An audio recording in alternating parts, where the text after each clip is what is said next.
Hey everybody, welcome to episode 62 of It's Just Bodybuilding. Dusty Hanshaw with myself, Ron Partlow. And on today's show, we're going to talk about training with Dante, motivation, the Olympia, and a whole bunch of questions right here on It's Just Bodybuilding.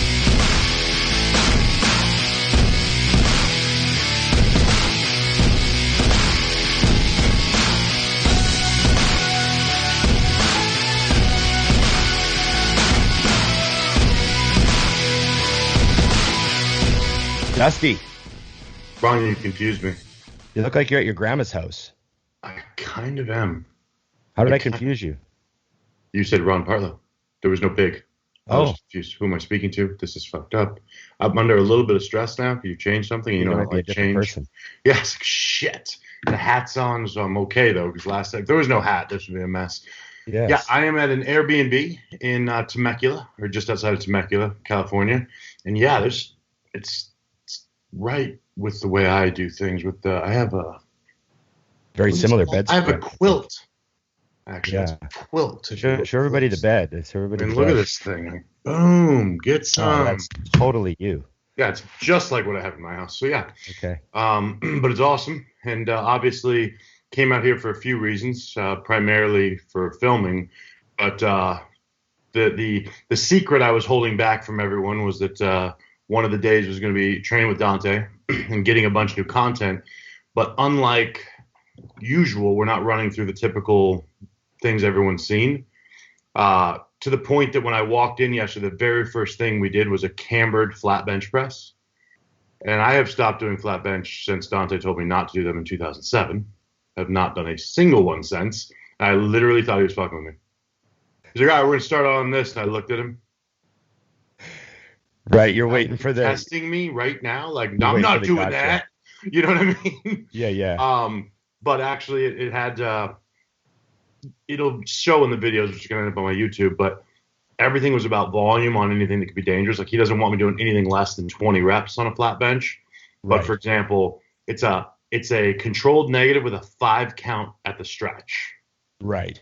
So to give you an idea, it's not even a normal exercise. It's like it's completely Dante'd. Yeah, weirdo elbows version. are in, and Nothing's the same. I went for 245. It's not a bench. You're You're not bench pressing. I went to 245 pounds, and my chest was fresh. Obviously, my shoulders were thrashed from the day before. Oh God! But the goal was 20 reps, and I failed at 16. I mean, I was done. I'd probably use 180 pounds. I was dying though, because I'm like, yeah, that should be about right. Because I'm thinking, let's guess low, because obviously the 5 count, the stretch, and everything else. I mean, I literally got up and I was like, well, that's embarrassing. Because it just everything we do is definitely humbling, you know. But a lot of good movements, a lot of different stuff, and I think people will enjoy two things. Number one, unlike Santa, Dante does exist.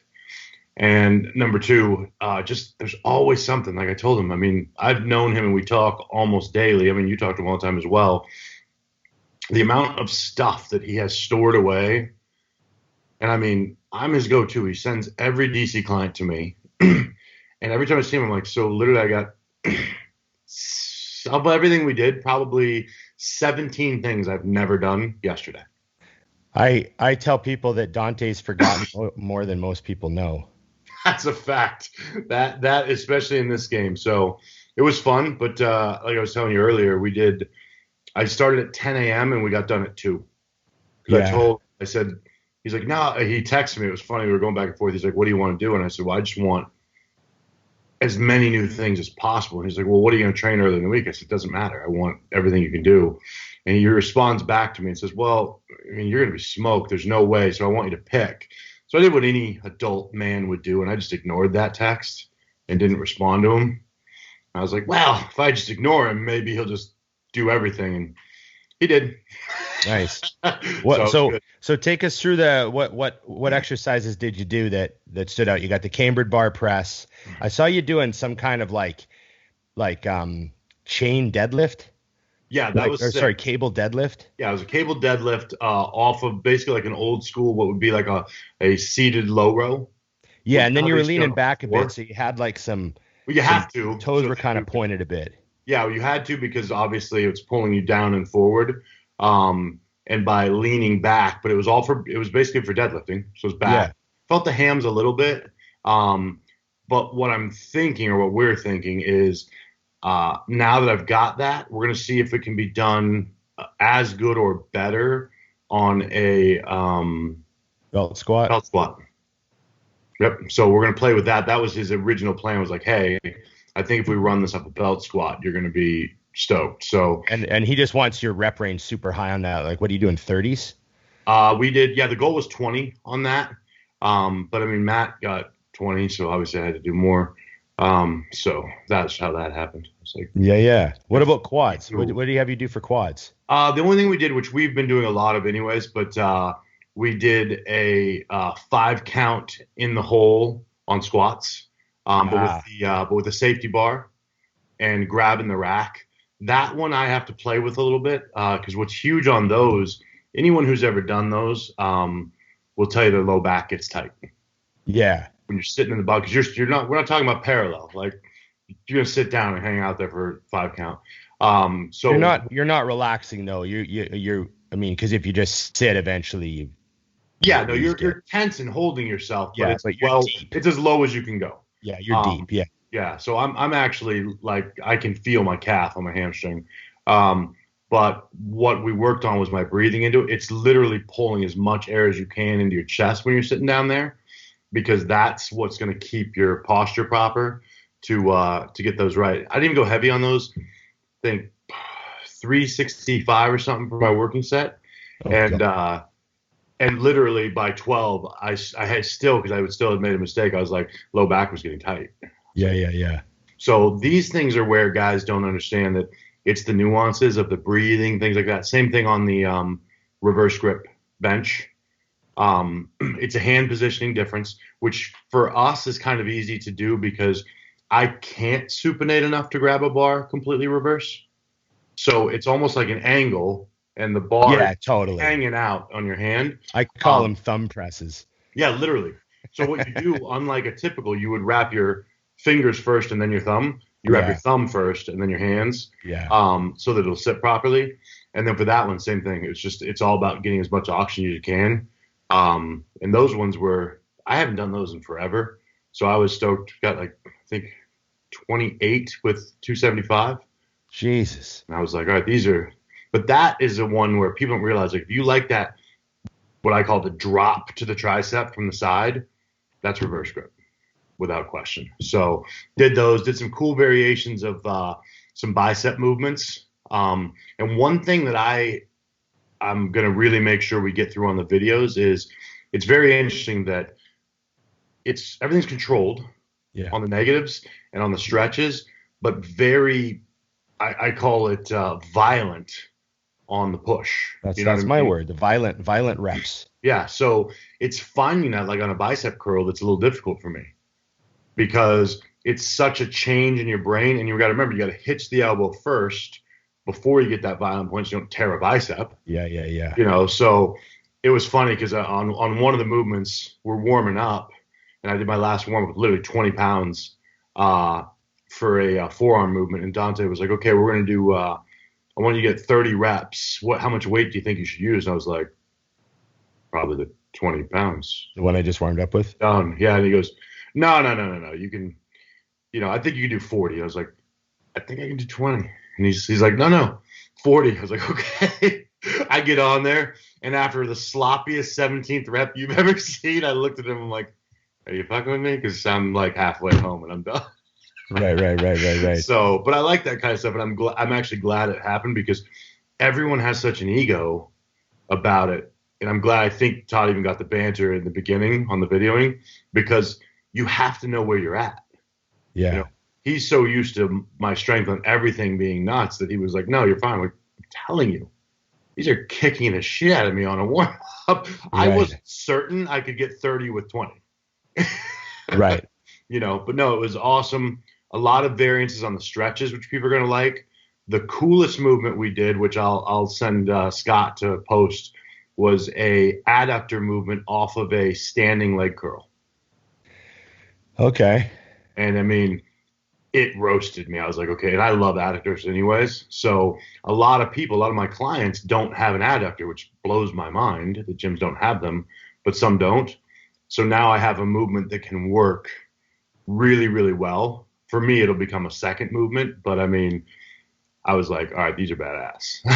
Like, Yeah, that's cool. You know, so we'll put that in this, a clip of that in the show so people can see it. But definitely a great movement and not complicated. Was Dante talkative or was he pretty quiet when you were No, he filming? talked us through the whole thing because Sweet. we made sure that he explained everything. And I even told him, like, during the sets, do me a favor, correct anything I'm doing wrong, because that's what this is. It's both for me and for the viewers. Like, I want them to see, like, oh, he's fucking that up, you know? Plus, I think the viewers appreciate when you get corrected. You know what I mean? Because they're like, oh, this guy, this guy's been training forever. He knows so much. And even still, he's getting corrected. Yeah. So, I think a lot of people, the smarter viewers, will go, oh, well, I must definitely need correction if he needs correction. And I think that's key, though, because there's a lot of that. I mean, here you are, you've got a guy, and I joke about it, and you've heard me because I get irritated, like rack chins. That is a common move where people will tag me in them, and they're doing them shit. Yeah. And I'm like, fuck. And some of them are so bad I don't even respond, to be honest with you. And some of them I'll message them because I don't want to be like, yeah, you don't want to roast them. Fucking terrible. But it drives you nuts because I've literally videos and full breakdowns of how to do it. And you're like, how'd you get that from that? But my point of that tirade is, well, here I am with Dante himself doing it. And I'm still during the set going, is that right? Is that right? You know what I mean? Because you do have to find some of these movements. Like we did a high pull variation for rear delts where you want a 5 count, but it's at you're already stretched and then you stretch further, but it's a 5 count to get there. Your hands move this much for a 5 count to get that full stretch. And then it's that violent pull again. And it was even just getting the countdown for it. Like Matt and I were like, making sure that whoever was counting was starting the count at the right point. Yeah. Because the negative is just controlled. And that's that last little, 3-4 inches of stretch that is super slow. And if you don't do them right, that's the thing about these movements. I mean, you've had some that you've shown me too. If that little piece isn't there, it's just a face pull. Yeah. You know what I mean? It's like, oh, I've done that 100 times. Like, I think sometimes if people who aren't as in the know were to watch that, they'd go, oh, face pull with a bar. There's so many little things like every time I do leg extensions with someone, I always notice, like almost everyone does this. They go down like that. Right. They don't spend any time in that hard. And that's where I actually slow my rep down there. Pull. Right. I actually slow it down in the back. Pull. But I spend some time in the stretch. Yeah. Or they'll let their hips come up, so the stretch isn't even really there. Yeah, so the stretch even gets deferred with the hip raise. You gotta hold your ass down and spend a bit of time in that hard spot, and then fucking jam out of it. So I'll tell people that all the time. As they're doing them, I'm like, spend some time in the back end of that rep. Yep. Like it's not a race to get out of that hole. Yeah. Like that's just like the top too. You're adamant. I always see when you do an extension, it's like you're trying to hyperextend your knee. You're trying to lift your thigh off that's the finisher. That's the finisher is trying to lift the thigh off the pad, Right. That hip engagement. And then one of my favorite quotes of yours that I say to clients all the time, and I see light bulbs go off sometimes, but I go, listen, the only reason you're lifting it is to lower it. Right.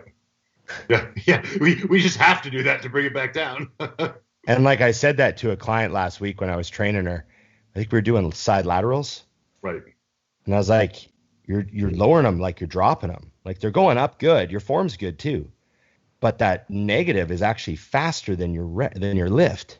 Right. And I'm like, the only reason you're lifting it is to lower it. And she just I just saw it. Right.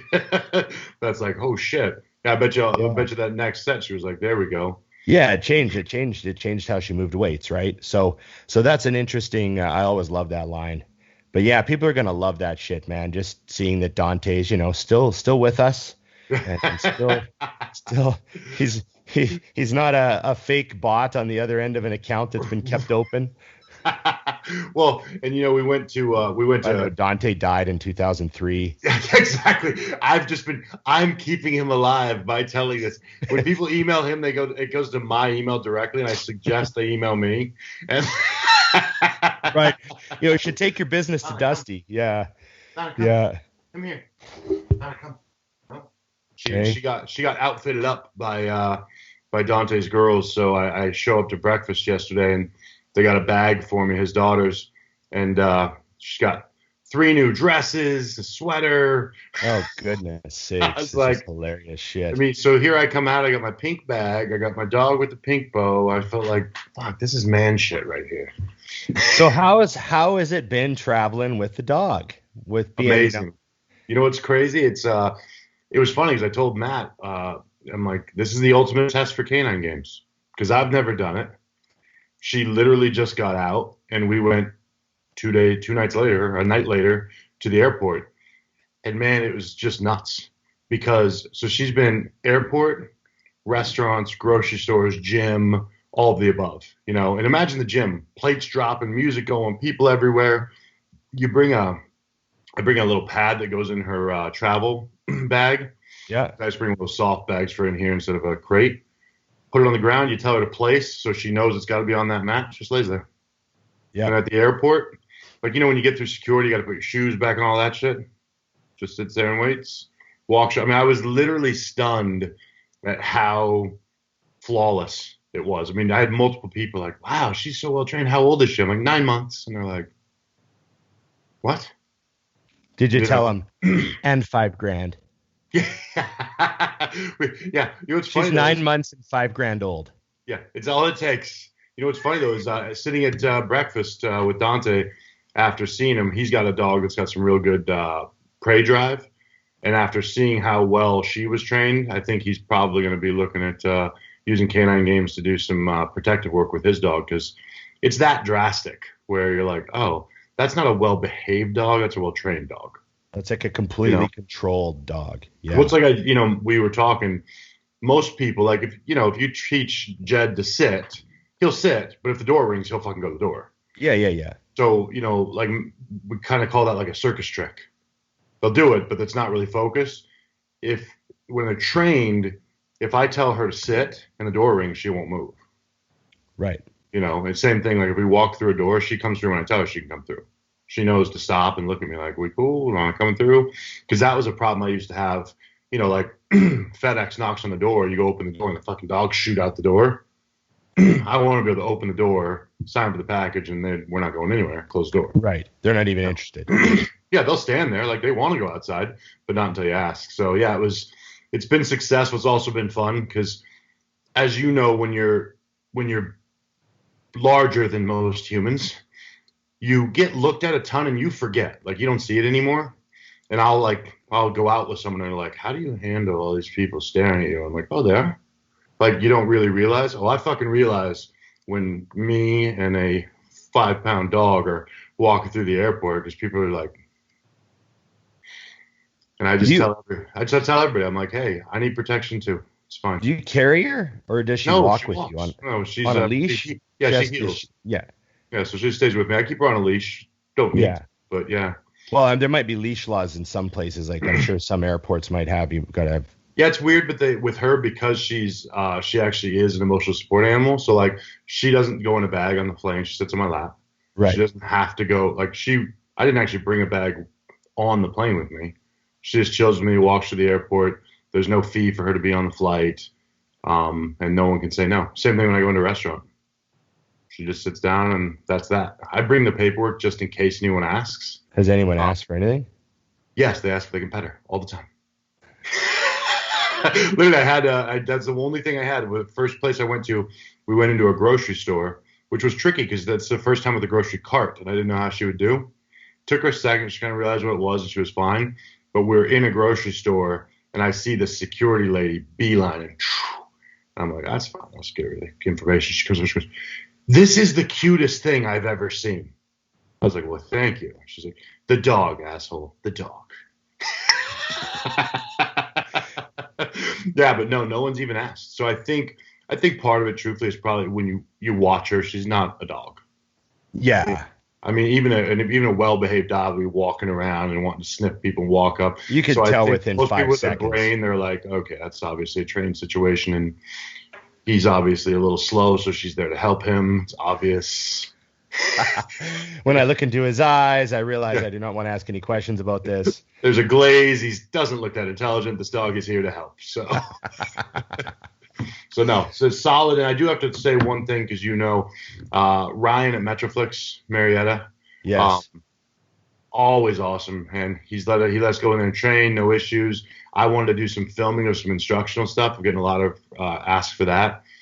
Gave me a key, went in at night, filmed a bunch of stuff, so there was no distractions or too much noise in the background, and that stuff. I mean, you own a gym, like just he's there to make a living, but he's in it for the love of the game. To do that stuff and just. Every time I've ever come out, it's been awesome. I mean, same thing. He texted me when I was there alone. He goes, hey, by the way, whatever shirts you want, just leave that on the counter, just like you were in our stuff. And I'm like, I used your gym multiple times for nothing.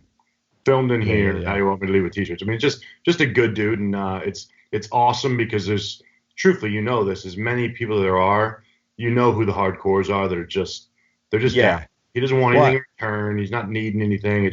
He's just a cool fucking guy, Yeah, I'm happy to see Jay Cutler loves his gym and he has posted his gym and filmed stuff there. And it's good to see the guys like that getting their gym used, Yeah. Especially now, like right now, it's good, get the gyms, pump the gyms up, get people in there filming stuff. And he has more now than he did before. The whole outside, he still kept it. Yeah. So I started out my work outside because I want to. Yeah. That's cool. This is kind of cool. And the gym on the inside has more than before. And it looks like no one, I'm going to word it and explain, but it looks like no one's been there since we filmed because it's immaculate. Yeah, he keeps it very clean. Clean, but just everything is right. You know what I mean? Yeah. And I'm like, so many people in and out, it's very difficult to keep a gym that tight. Oh, yeah, and you wonder how stuff gets moved. You're like, how did this leg curl get moved 2 feet to the left? Like, what the fuck? I was just here yesterday. Like, it's fucking bizarre what happens at a gym. Yeah, so no, it was definitely awesome. So if you guys are ever in the area, and I say in the area, I mean within 90 minutes, take the drive. Totally. I got to bring up from a happy gym story to a sad gym story. I saw on Instagram today Rob and Dana Lynn Bailey closing the Warhouse in Pennsylvania. Yep. So I sent Rob a big message this morning. I just wanted to say something to them about it and let them know how highly I thought of their gym when I visited and all that. But I'm not sure if it's a COVID-related closure. I mean, because they used to use that gym for all those huge events, right? Yep. And when you can't have any of those events, maybe that just kind of makes the gym just a huge hassle for them, or because they don't live there anymore. I'm not sure of the situation. I know the gym was doing well back in the day, so I'm wondering if it might be just a logistical thing. Yeah, well, plus I think, Pennsylvania was down for forever. Yeah. So you don't know. I can tell you at home, fortunately, thank God, not the gym I'm training at now and was training at through COVID, but all the other gyms are down because a lot of people aren't going back or they're not comfortable or they've left. They had never left before, but they weren't really using it. So now that their gym membership was essentially canceled, they just didn't go back. I mean, I know another one of my gyms that I used to go to, they're at 33% of what they were pre-COVID. Yeah. Well, you can't survive that way. And again, like you said, I'm not guessing what happened, but I also do know as a business person, you've got to watch out if your passions, even if they're profitable, if they're worth their effort.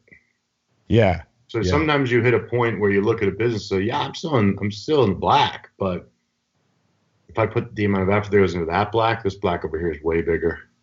Right. Yeah. And look at Rob. He's got a lot of companies. He's got a lot of things going on. Did you imagine running your gym from Scottsdale?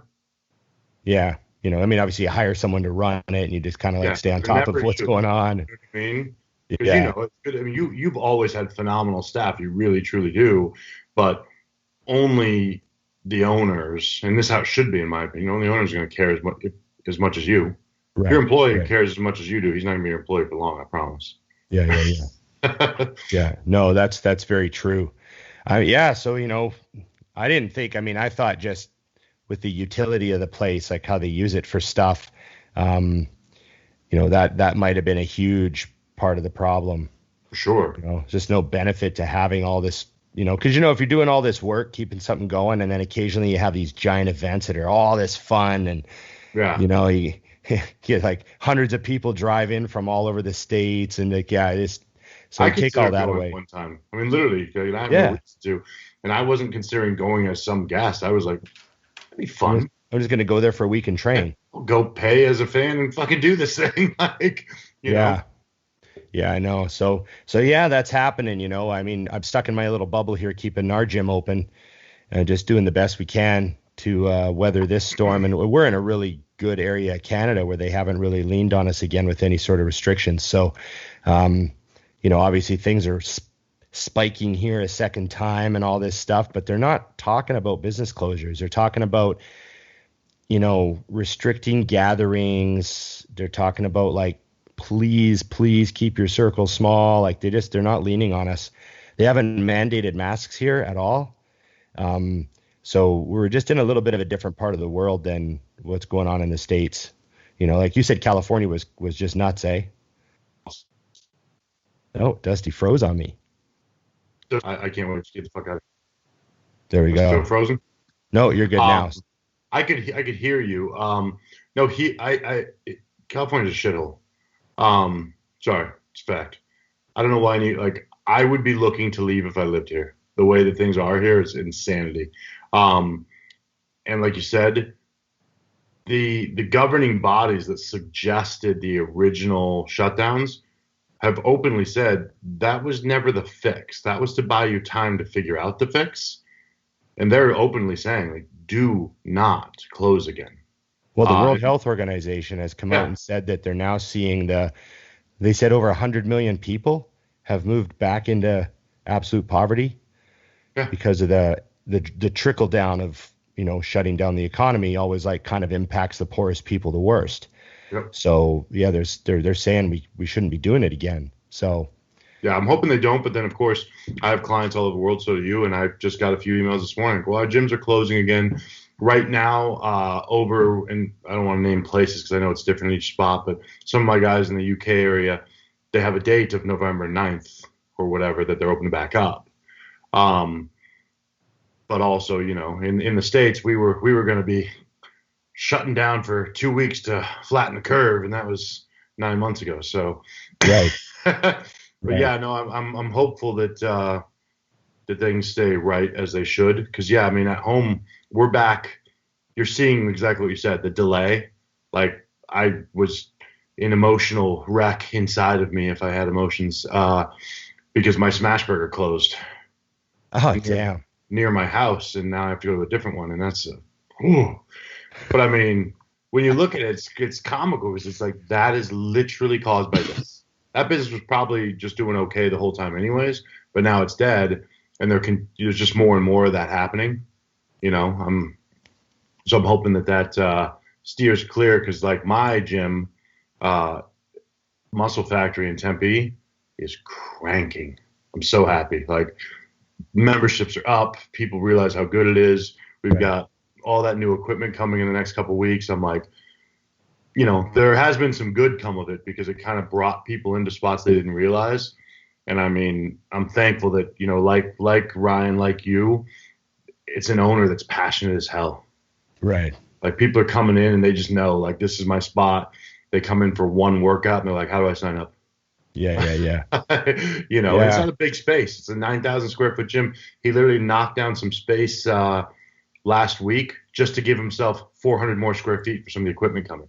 Yeah. And we're going to take out part of the men's locker room because it's not really necessary, and use that. It's like, you just love that. Like, okay, how do we squeeze more equipment in here without making it shitty? Yeah. So it's been awesome, man. Hey, what's going on, guys? Thanks for watching another podcast here at Think Big Bodybuilding Media. And thank you to our great sponsor, TrueNutrition.com, for making this all possible. TrueNutrition.com is owned by Dante Trudel, the creator of DC Training. He wanted to create a supplement company that offered high-quality, third-party tested supplements at a fair price. High-quality protein powders, just about every type you could think of. Huge variety of flavors, plus health and performance supplements. Check them out, TrueNutrition.com. And hey, if you use our code ADVICES, you directly support our podcasting. Thanks, guys. Let's get back to the program.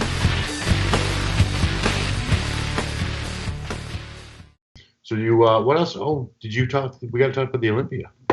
Oh, yeah. There was two things I had for Olympia notes. First of all, what do you think about Ramy getting an invite? I think it's right. I mean, I know that's crazy, but it's not like anyone's questioning if he could have qualified. I'm a weird athlete because this is the reason I feel like I get to have an opinion on this, because I'm a guy who isn't qualified. And even if I was fighting my way to get qualified, like if I was right on that edge, I feel like Ramy's career has shown he's there. And I know some people would argue that, but it's kind of like, well, then how does Kevin Levrone get a special invite? Well, that's what I was going to say is, Levrone was kind of Ferrigno got a special invite. He was like the first one I remember. Yeah, and what you did was 100 years ago. And the reason he got an invite was purely to sell tickets and spike interest in the Olympia. Yep. And everyone, when Ferrigno got an invite, everybody said, oh, well, this is going to be more eyes on me. Right. Because Ferrigno's in the show. Mm-hmm. So, okay. That's kind of how I remember it seeming. Everyone was like, no one was like protesting it. Some people were making fun of it. They're like, oh, it's just a fucking money move. But yeah it's a money move. Yeah. Yeah. It's called business. It's, and then the next one, I remember the Levrone special invite. I mean, there was probably one in there somewhere else, I forget, but Levrone special invite was again, it's like, put asses in seats, and it definitely contributed to the Olympia being a huge success that year. Yeah. Now the Ramy one's a little different because that's not like an old guy coming back for nostalgia purposes. It's a guy who's already been top 2. Right. So I saw some comments from some guys, like some of our friends, like, oh, sure, just give everyone a fucking invite. And right. I totally get what they mean, because they busted their ass to get qualified and had to do multiple shows. Like, I know Ian jokingly posted, I'm not sure how unimpressed he actually was, but he seemed like, whoa, yeah, I had to take my licks and my hits, and, right. And I see his point. Yeah. I agree, but I think what's tricky, and I think, and again, I know Ian well enough to know that if he was really pissed, he wouldn't say anything. Yeah. I think that he, thinks it's a little off, but my answer to everything is kind of like, yeah, well, it's not fair, but it's not supposed to be, because the day that you've taken second and won these shows on the regular and are that draw that he is, you'll get your invite for nothing. Because it's not for nothing. It's for what you already did. It's kind of like, I mean, I hate to say this, but I've filmed in a lot of gyms that don't allow filming, but they do for me. Right. You know what I mean? So I understand that. And I'm also a guy on the other end of the spectrum. It's like, well, I'd love to do the fucking Olympia.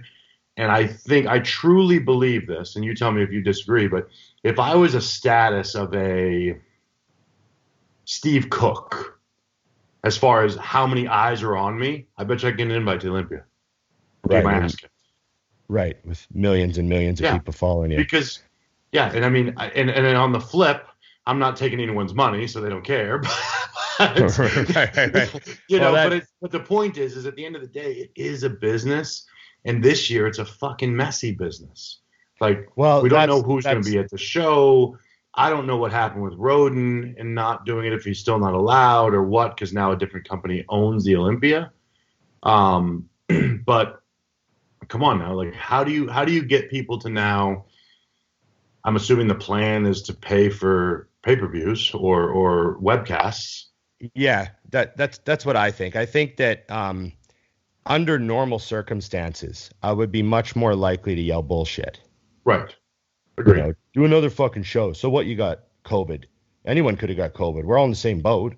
True. That sort of part of me is still very much alive. But I think with COVID, they're just scrambling to get big names into the show.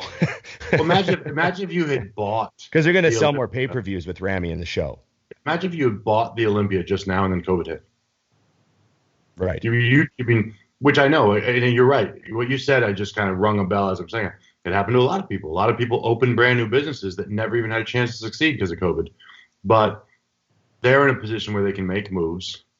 And yeah, it might piss some people off, but such is life. I'm just thinking with Ramy in the show, how many pay-per-views is that just in the Middle East alone?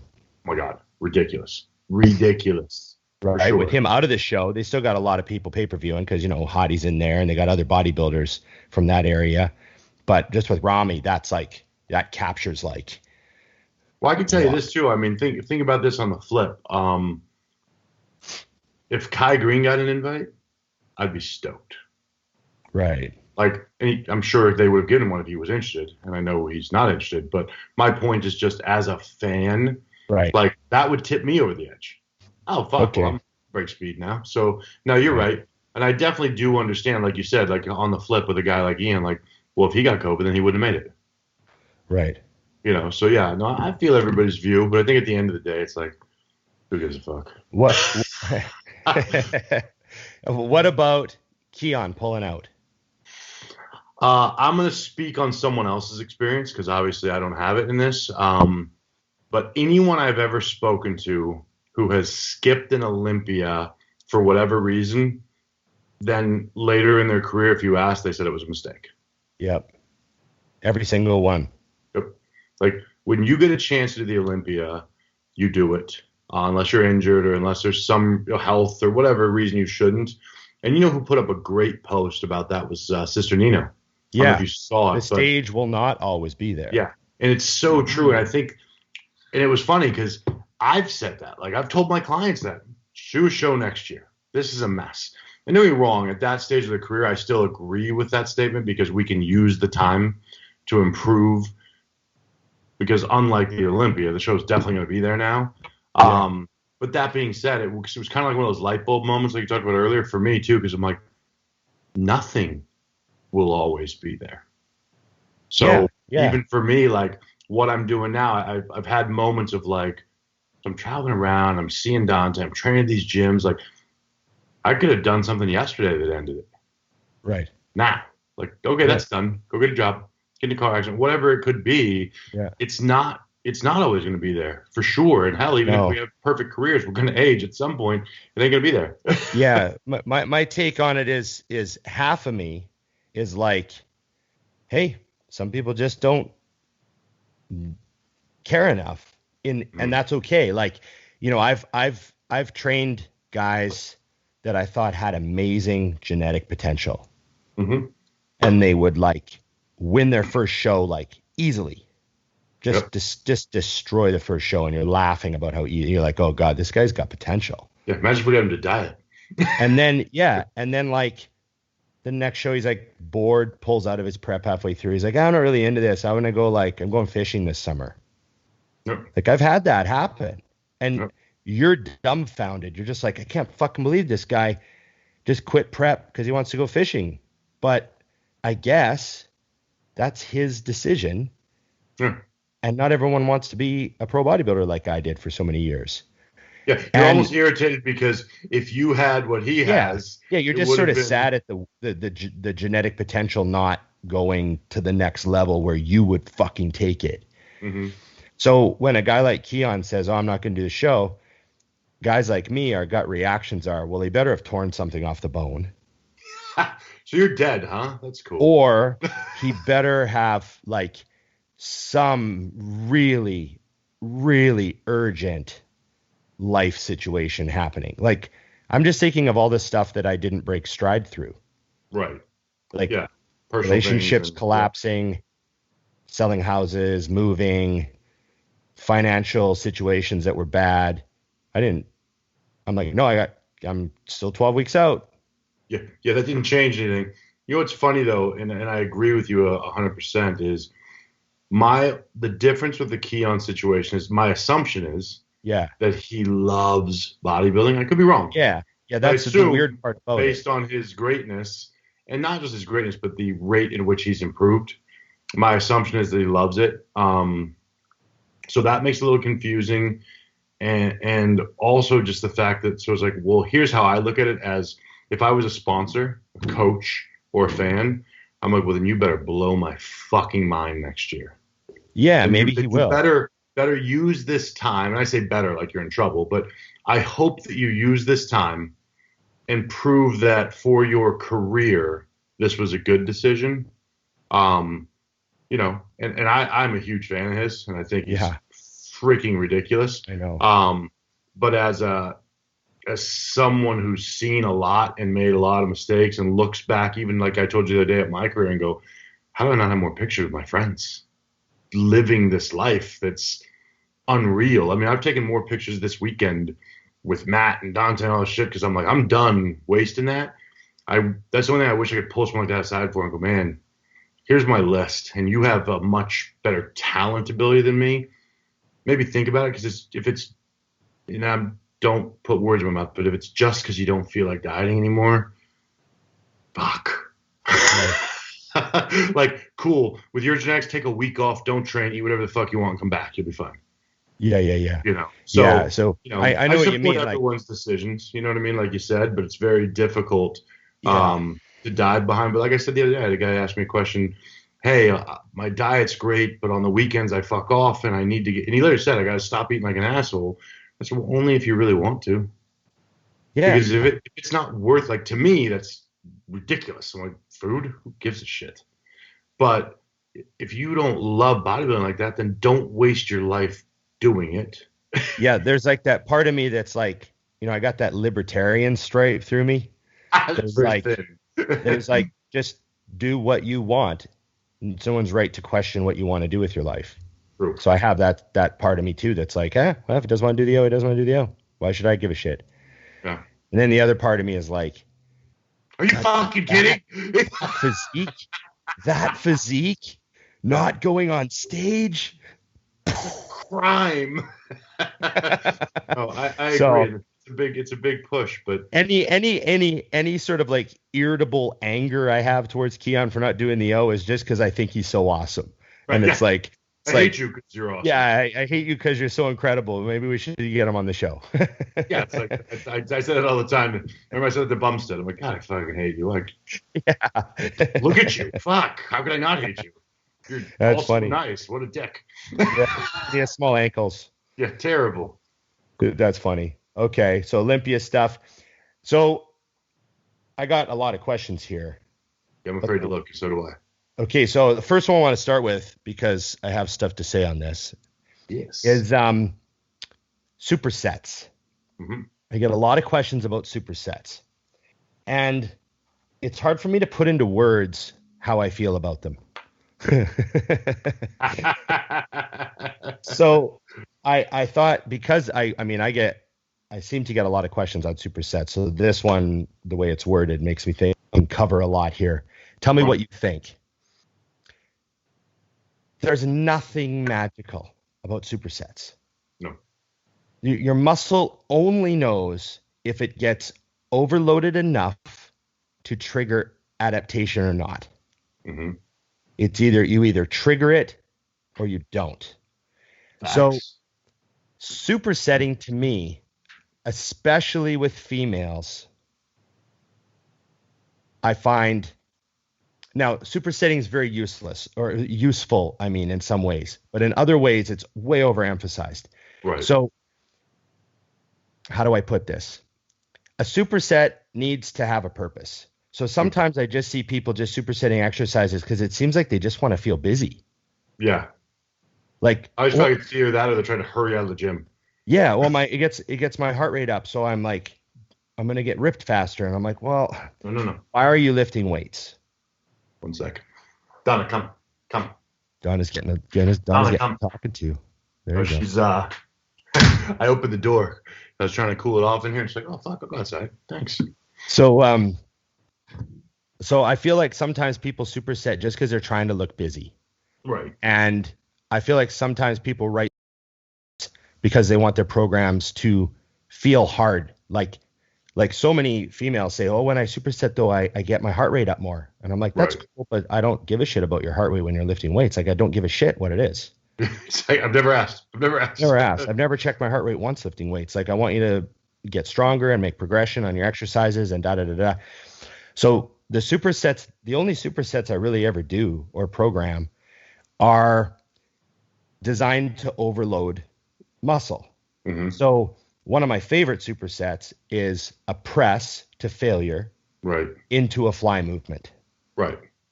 And the reason I like the compound first and then the isolation is because, you go to failure with a heavy load on a press movement. Right. And your pecs still have enough left to fire off a fly movement to failure, and your triceps won't get crushed and be a limiting factor. Right. Or say squatting or leg pressing and then hopping on the extension. Yep. That's another great overload. Now, when people do say standing barbell curls, supersetted with standing dumbbell curls. Right, yeah. So you just did two of the same movements back to back. Yeah, that makes Barbell zero curl sense. and the dumbbell curl. They're just so similar that you basically just could have done a drop set on the first exercise. You could have just grabbed a lighter barbell and called it a drop set. Right. You know what I mean? So it's how it's dressed up. I just feel like it's overemphasized. There's nothing special about it, but I do like the compound to isolation supersets. Mm-hmm. I find those to be the ones where you can go super deep on them. Right. What's your take on supersets? I mean, you really covered a lot of it. And I think for me, because I'm such an advocate of progressive overload, I think you're limiting it, because I would much rather see you do those two movements separate and better form on the second one, heavier, and think about the progression, because I like to control all variables. And when you start getting supersets, the controlled variables on the second set are different. Going back to the first set again is now different. Everything is just, I think there's a time to use a scalpel and there's a time to use a sledgehammer. I think you're using the scalpel too much. Right. You know what I mean? So that's kind of how I look at that. Is, it's kind of similar. A question I get all the time that reminds me of the same thing is, well, how long do you wait between sets? Like, however fucking long it takes. Right. And I know some people are there. If you're an athlete or if you're trying to build tissue, don't hurry. Yeah. Be ready, maximize. And I feel the same thing when you're doing a superset. Well, then why not just separate them and knock the shit out of that second movement separately at its highest intensity, its highest weight, its highest form? I use them as little pumps at the end, or if I want blood.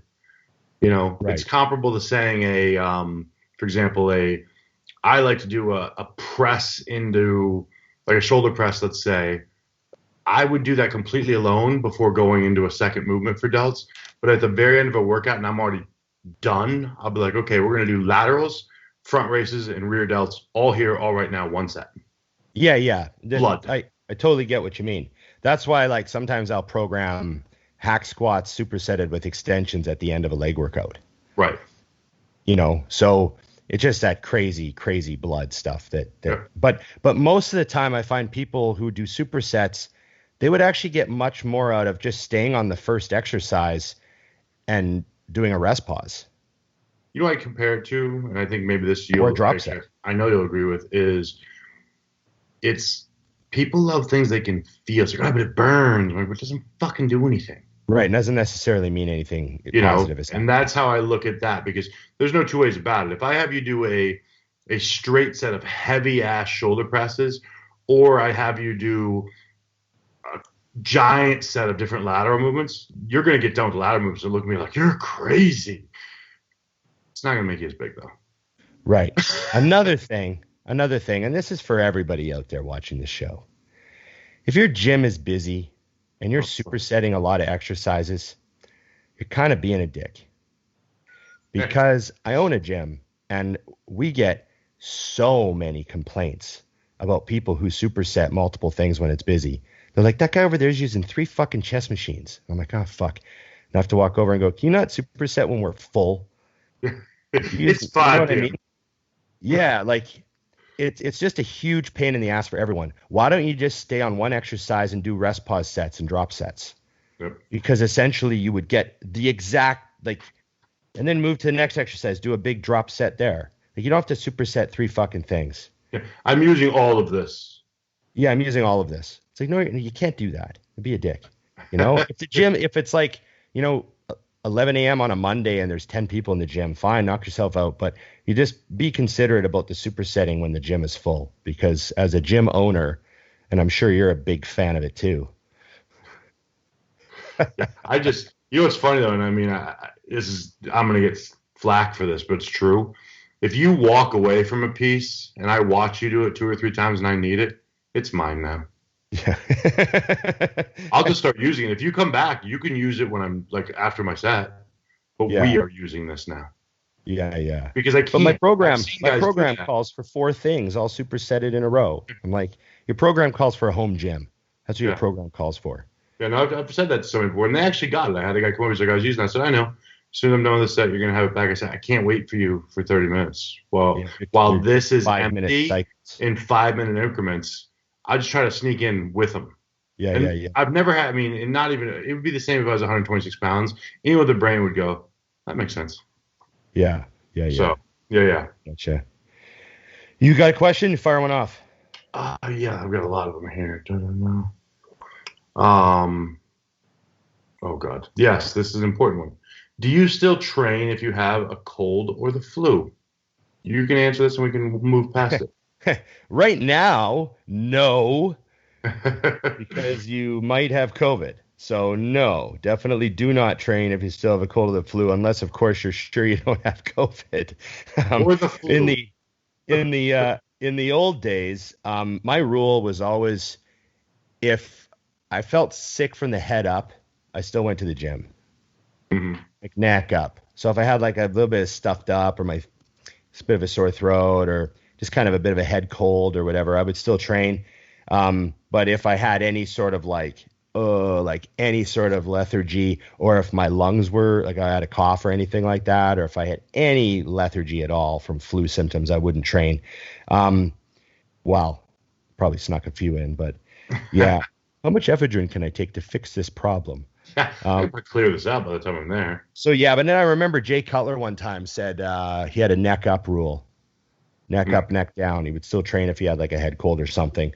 Ephedrine is the greatest cold medication on the planet. You can skip the Tylenol and all the nonsense you get in the actual cold meds, and you can just take the straight ephedrine, and it'll open up your nasal passages. It'll dry up your eyes so you don't have runny eyes. It just a complete solution. Plus, it gives you some energy. It's the best cold med out there. That's how I learned. I learned Sudafed playing hockey. Yeah. The only thing is, you take Sudafed all the time. You get all the Tylenol in it and stuff too, right? But how I got introduced into that realm was Pseudoephedrine. Early games and little red pills. Let's do this shit. That's so funny. No idea what it was or why. We had that Dimethadrin 25s. Oh, well, now you're getting into the real thing. Those are fun. Yeah. What about you? You know what? My thing is this. Don't be a selfish asshole. Right. There's a few things. Number one, and I will straight up tell somebody. It's like if somebody come to work like, man, I have the flu. Yeah. Like, if you look like shit. Yeah. How bad? Totally. How bad do you look? That's part of it. And then I also tell my other clients. I just had a guy actually have an issue that he's out of the gym, not from sickness, but for a couple weeks. Guys, stay home, get better. Your gains aren't going anywhere. And if you're well enough, if you're not well enough to eat, you shouldn't go to the gym. And if you are well enough to eat and you still probably shouldn't go, then keep up with your food. Don't let fear of losing gains or anything like that be the reason you go to the gym. So, but yeah, and if you feel well enough to go and blast the way that you do when you're 100% healthy, then you're not that sick. So you're okay. Yeah. So I definitely would go to the gym with this or that. But if I thought I had the fucking flu, no. Yeah. If you have a temperature, don't go to the gym. Especially now. So, but even without COVID, that's just, I hate when I see that. You see somebody, I'm like, you're touching everything. You are blatantly sick. Don't get Right. sick, asshole. Go ahead. Right. Question on motivation and setting goals. Someone asked, how do you decide what a mini goal is? How many do you set goals, and how major do you set goals? How far ahead did you use to plan? Number one, it's not used to. I still do it. And here's the magic is you set your main goal, whatever it is, could be whatever, huge. And then it's, okay, what does it take to get there? That's step 2. And then you just further break that down. Because at the end of the day, how many? Well, for bodybuilding, the most many is that today's meals have to be perfect. And today's workout has to be perfect. I hate when people say they have this huge goal, like, I'm going to turn pro, and then there's things missing in their daily routine. Like, you have to walk it all the way back. Same thing if you're going to go become a surgeon. Same thing with anything. Get the main goal, and work it as tiny as you can so you know how to succeed.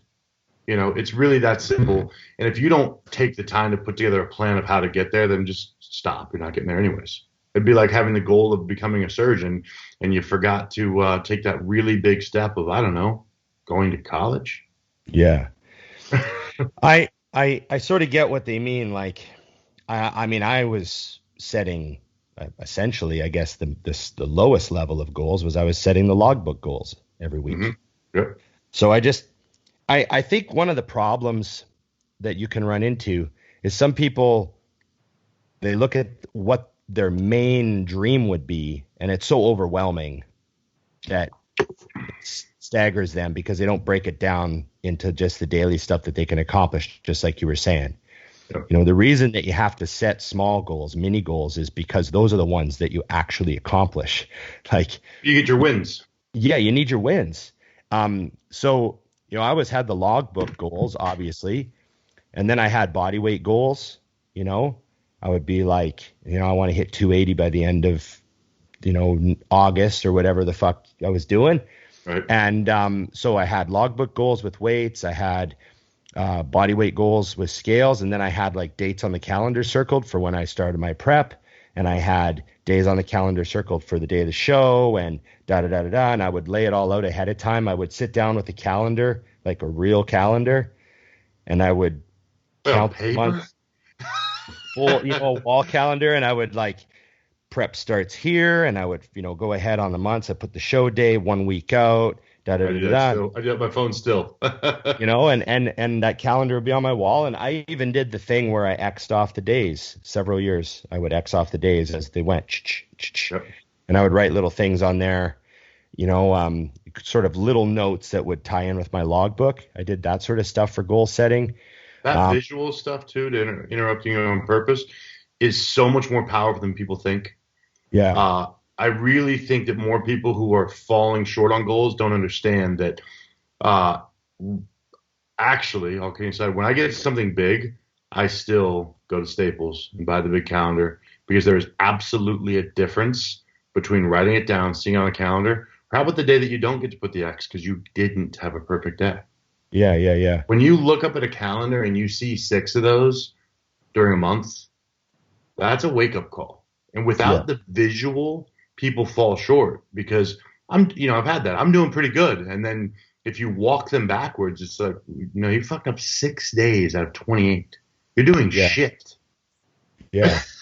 This will not get you there. And that's a good thing because if you do fall short, you're like, oh man, I gotta get my shit together.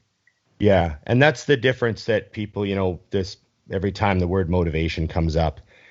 The word I hate. Go ahead. Yeah, that's like motivation's like fun and easy, and it's like a gift that falls from the sky and lands in your head and gives you like 3 hours of superpower.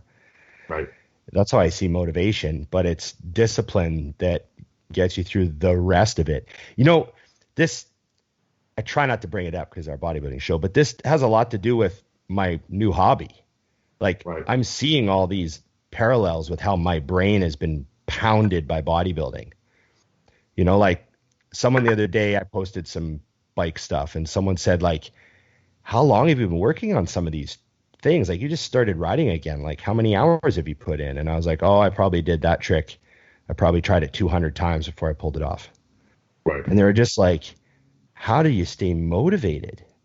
Like, that must be like, you know, your the whole brain doesn't even understand the question. Yeah. And I just, well, I was trying to think, like, why do I feel the need to do that trick?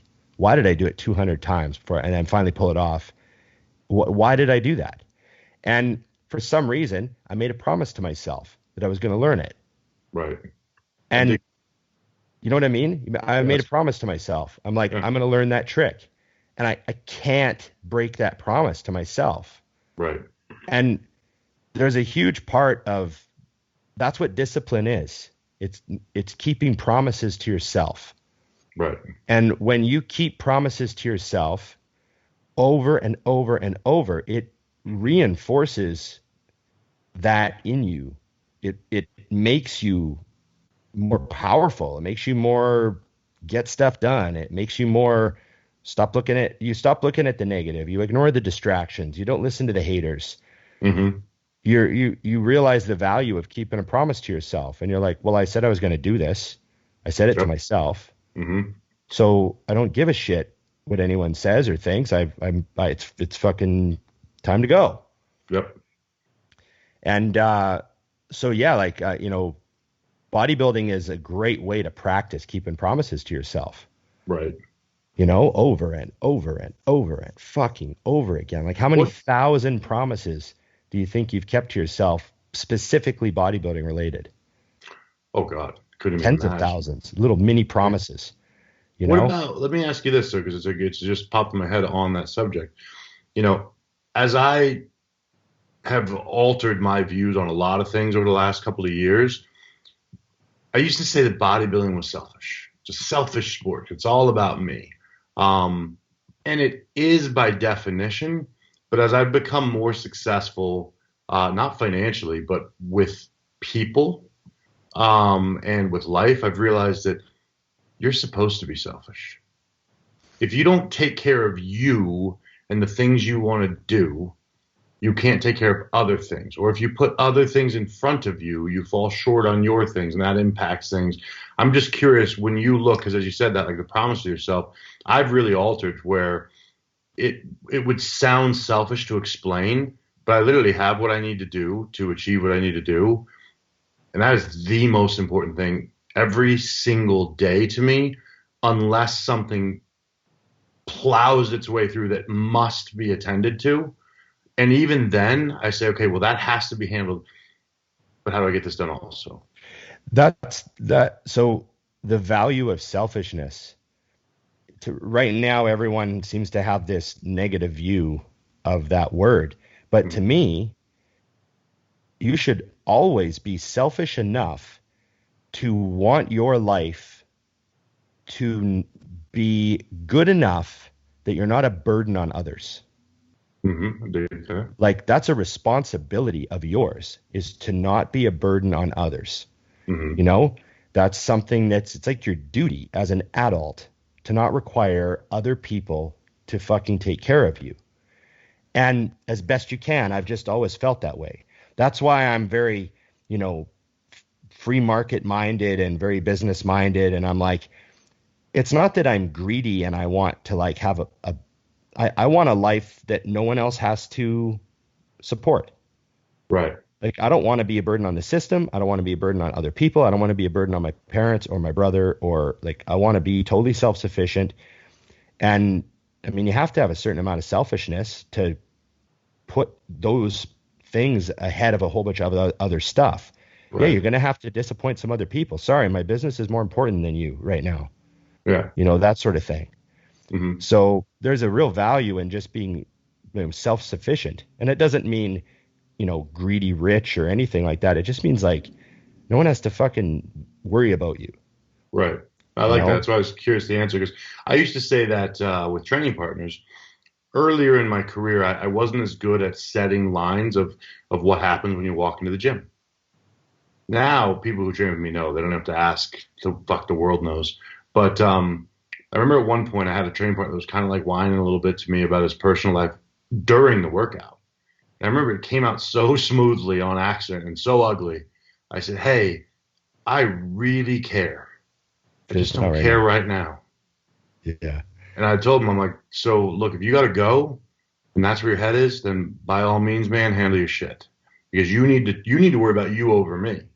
So if this has got your head, you don't need to be here with me. That's fine. That's your business. But this is mine. Yeah. And you got to figure it the fuck out. And I'm sorry. If you can't figure it out, we'll go try to figure it out somewhere else. Right. You know, and it's, but it's a positive thing because it's the same thing with Matt and I. A lot of people say, well, why don't you and Matt, are you guys going to train together again soon when he comes back? And my answer is always, I'm not sure. Because Matt has things that are more important to Matt than the gym in this business. And there's nothing more important than me. Yeah. So it really depends on what he can do. But I can't have someone in and out. And I surely don't expect him to sacrifice the things that are more important to him because I want a bodybuilding training partner. I have people that are already around that have that. So I'm glad that's your answer because I think that that's where people get off kilter. It's like, well, I can't because, you know, I get that all the time. Well, my mom says or my wife says or my girlfriend says, and if it's a girlfriend, I'm like, oh, well, how important is this? Hugely. Get rid of her. Yeah. She's not the one. And they always think I'm trying to be like the top. I'm like, man, I've had my heart broken, been up, down, sideways. Fuck her. Move on. You're going to end eventually, so do it today.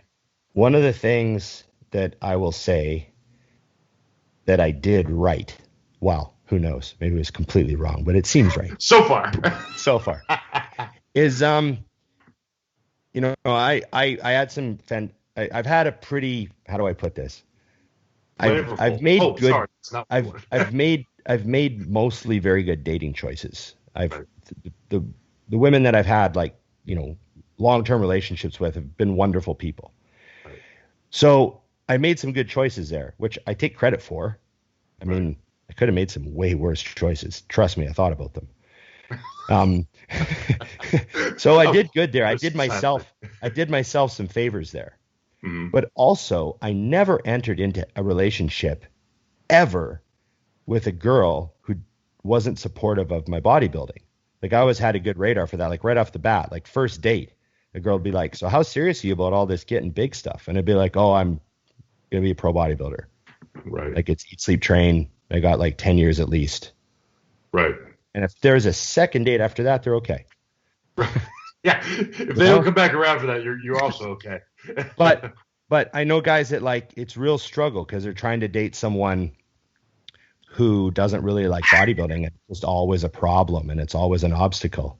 I heard that and it was nice. Oh, the fucking beast. Do you know what I mean? And it's always a problem. Of course, there's also those guys that are just maniacs and they shouldn't be bodybuilding. So of course their bodybuilding's a problem. Yeah. There's lines to everything, but you're right. It's, if it is important and you are, I mean, hell, if you're not balanced, but whatever, it's something, it's just like anything else. If it was your schooling to become a surgeon, what would you do? Because for you, it is. I think that's where people dumb it up. I've had this before, and we're kind of all over the place, but I'm trying to drive it home. I actually had someone recently say to me, man, you're a lot more like well thought and versed than I thought you would be. You ever wish you weren't just a trainer? And I remember thinking, I make 3 times the money you make. And I'm doing exactly what I want to do. But my point was, like, man, I think some people view it that way. So if your girlfriend knew you had to study your ass off to become a surgeon, she'd be like, well, he's becoming a surgeon. But it's a struggle because he wants to be a pro bodybuilder. You know what I mean? It's like, whatever your goal is, I don't care if you want to be the best underwater basket weaver on the planet, then it's got to be the most important. If someone doesn't support them, just cut it. Move on. Yeah. Relationship advice. Yeah. 101 from a guy who's Yorkie's on the counter somehow. Anyways. Okay. I got one. Shoot. Oh, damn. We don't go down this road often, Dusty. Oh, boy. I don't know if I'm ready. Go. Okay. First time in bed with a girl. Yes. Don't do the alphabet. It's not the thing. That's a lie. Oh, that's not what you meant. Go ahead. First time in bed with a girl. What are your biggest turn-ons and turn-offs? Well, turn offs would be if the light is off, because that's not fucking happening. Um, So true. I'm like, well, then why are we doing this? Yeah, I hit the lights that I've had specially installed and I turn them to exactly the right amount. That's normal, right? This is odd. Why is there a tripod there? Don't worry about that. Worry about tripod. That's date 3. Yeah. No, I would say, God, you're gonna jump first. I've got some, you know me, I'm gonna go way too deep with this thought process. Well, you know how confidence is a huge one. Like, if I'm in bed with you, I've already decided I want to be there. Yeah, I'm invested. We're here. So even if it's a terrible decision, but don't like someone who's confident and okay with themselves in all the ways. That's huge. Yes. You know, the lights off, covers up. That's not really that fun. Yeah. Also, dead starfish, not my thing. Right. I don't do that, so you're not allowed to either. You don't know if you. I would really like to have like a. You're not a dead starfish, are you? Because I don't want to do this. Right. No. You know, but yeah, confidence is huge. You know what's funny though, and I hate to rewrite the guy's question, but all of the things that would matter to me are typically, minus dead starfish, decided before the fact. Yeah. Like if sense you're of humor. I'm already out. Like if I'm like, man, I'm fishing with dynamite over here. Come here, D. Donna. She just jumped off the fucking counter, an actual counter. And she's totally fine. That stuff would make sure I didn't ever get there. So yeah, I think the biggest thing would be, and I'm so straightforward. I think I'd cover the lights and all that before time as well. Right. Like real quick before we do this, these are all on, yeah? Okay, we're good. Moving forward. Excellent. Also, there. You know what? First time, I want. It's nice if they just go for it on something too. You know, like don't hold back. Like try to shock me. I'm all good with that. Okay. Also remember, it's the side of the neck's not the front. We're not trying to die here. Right. Right. I don't want to bleed to death. Yeah, but a scratch is fine. Okay. All right, let's see here. Your turn? Yes. And mine are going to be so much more wild than those. That's the only sex one I got, so we're okay, Dusty. That's good. I hate this. It's so difficult. Top 5 best TV series you've watched. Oh, God.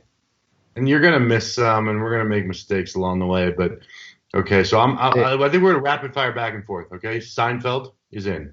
Okay, Seinfeld's in. So you have your own list, or we're doing it together? Yeah, we're going to do it together. We might do 10 of them, but we're going to do it together. Go. Okay, so Seinfeld's on both our list. Yep. God damn. That's tough. Got to throw Sons of Anarchy on there. Absolutely. Breaking Bad? That's on my list. Yes. It's a solid one for sure. Obviously, Peaky Blinders for me. Oh, I haven't seen it yet, so I can't say. I started it. Peaky's on mine. Okay. Are you down with Dexter being on your list? I'm cool with that. Okay. I got Dexter for sure. Even the wacky ending. I didn't really. Okay. How about this though? I'm gonna get what I consider bold with what I've just listed, but because I've watched so many, I can't ignore like a Friends because I watched it so many times when I was younger. Fair enough. I almost said Cheers. Okay, so see, we're on the same list. I'm like a few years older than you. I know we're not jamming on Sons of Anarchy level, but that's fun shit. Well, Cheers was massive back in the day, man. I mean, they put Seinfeld after Cheers to help it out. That's comical. Like to get Seinfeld, like that was the slot, right? You throw it on Thursday night after Friends and catch them because they're already watching. You know, you do Friends, Cheers, Seinfeld, or I can't remember what the lineup was, but it was like Thursday night was big, you know? Well, I had a run, and I'm not going to put it in my top 5 because that would be dumb, but I have to mention it, is you can't get away from some of the cartoon series. I mean, you know, Cartman and crew have led the future many, many times. South Park is the greatest political show of all time.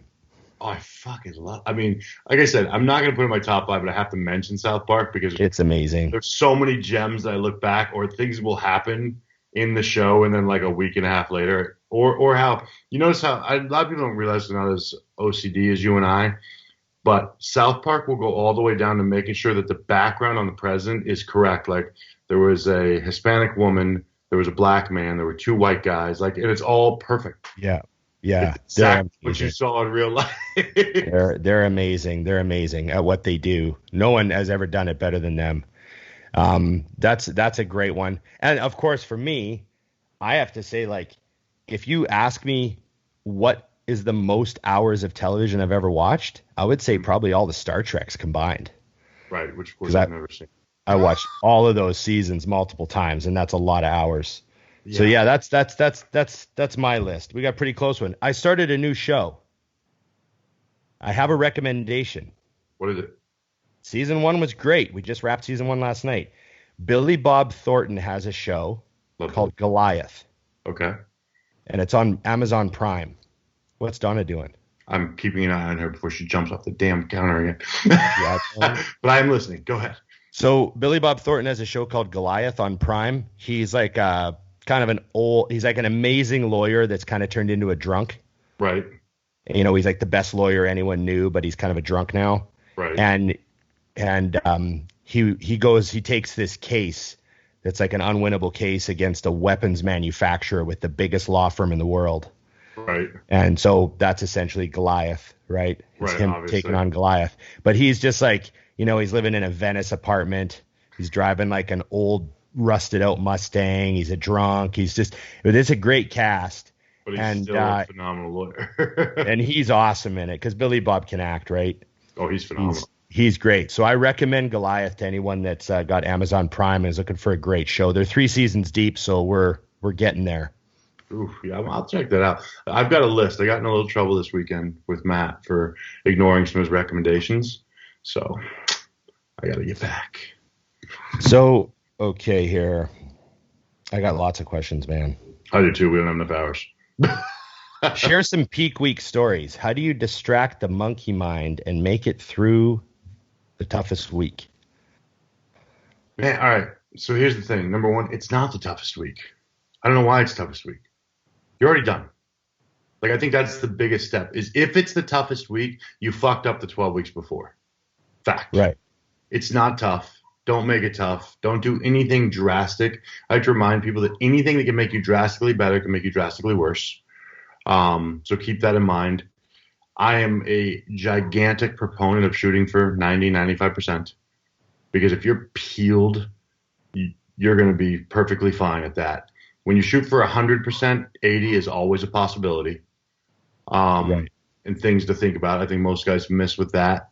But I think the biggest thing is if you, I think like what he was saying, it's the mental thing more than anything. If you executed like you were supposed to, if you did your long-term goal and you executed on your short-term goals, relax. You're as good as you could possibly be. And if anything, mistakes were made, they're already done. And whomever, if someone beats you, then awesome. They must have been fucking awesome. Right. You know, I mean, that's really how I look at it.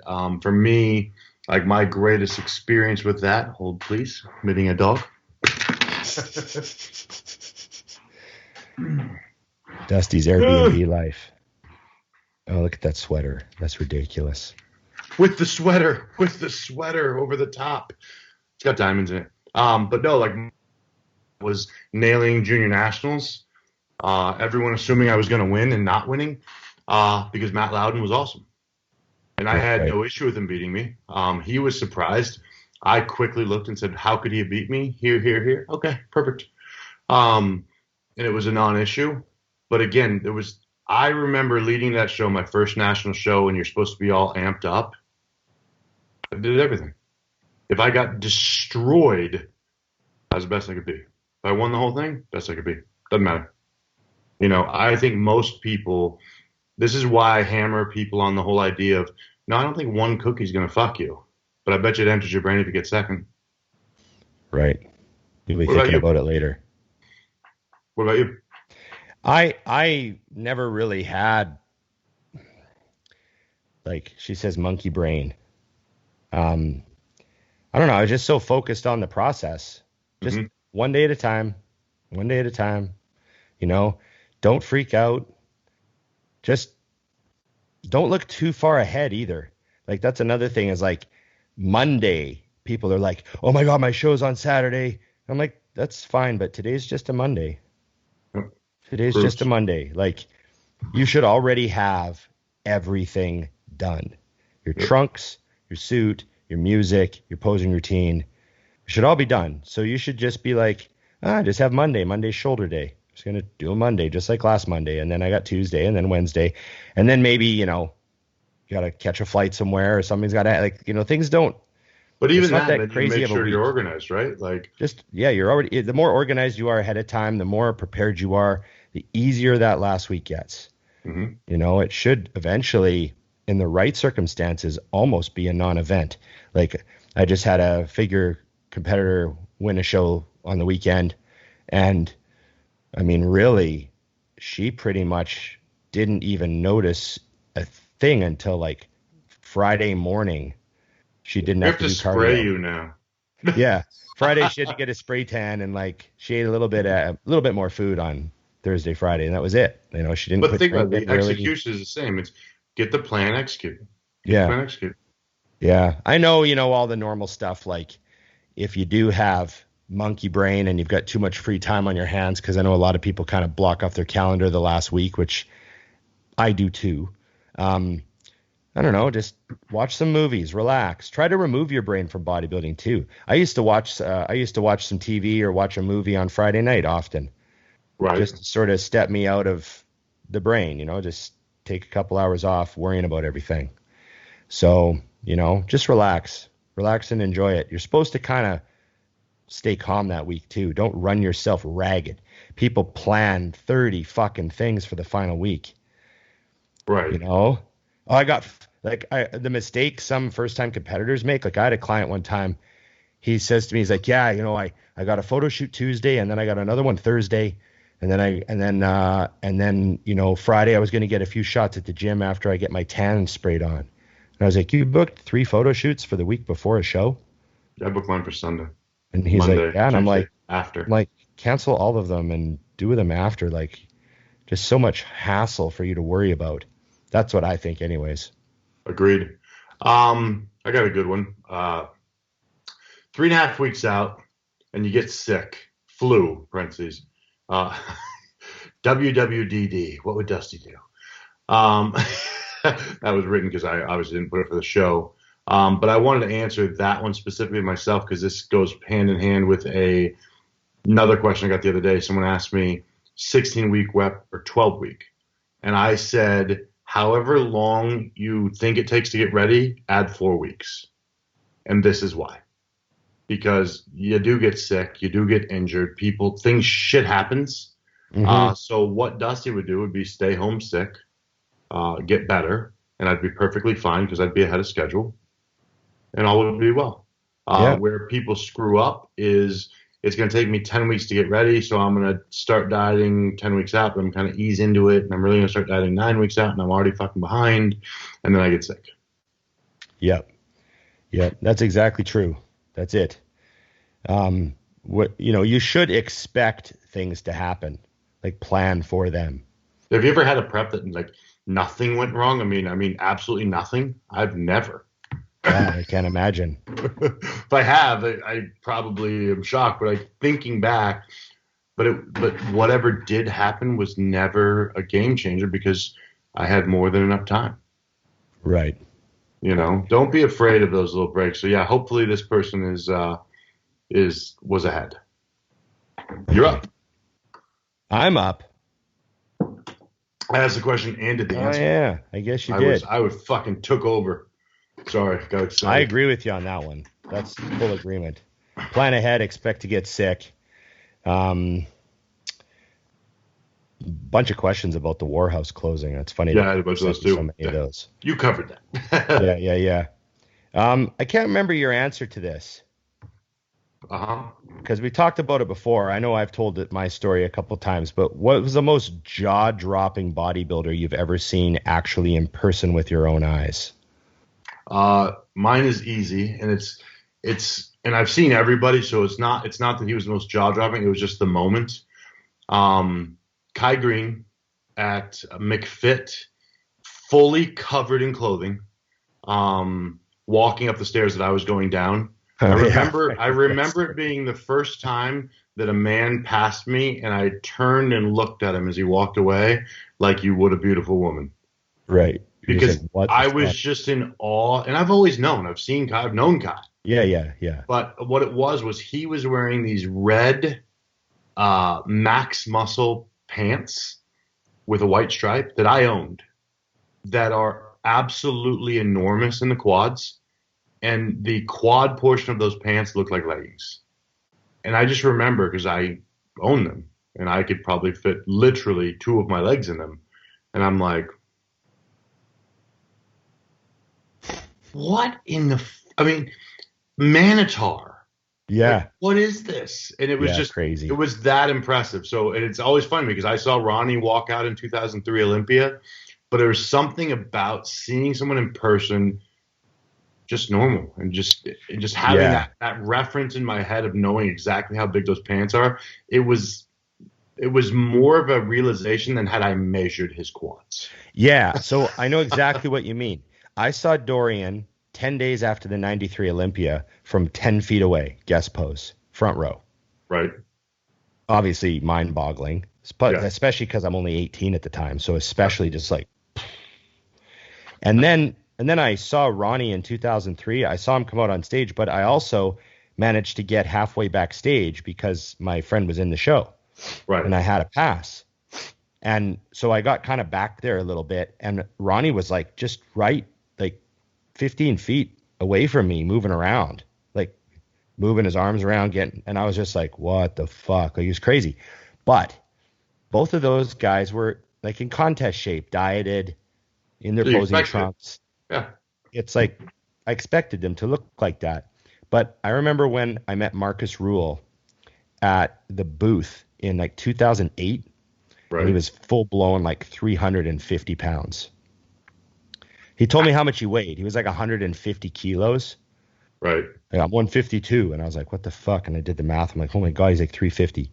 And like, that was just like to just see that much, that much human being underneath one head.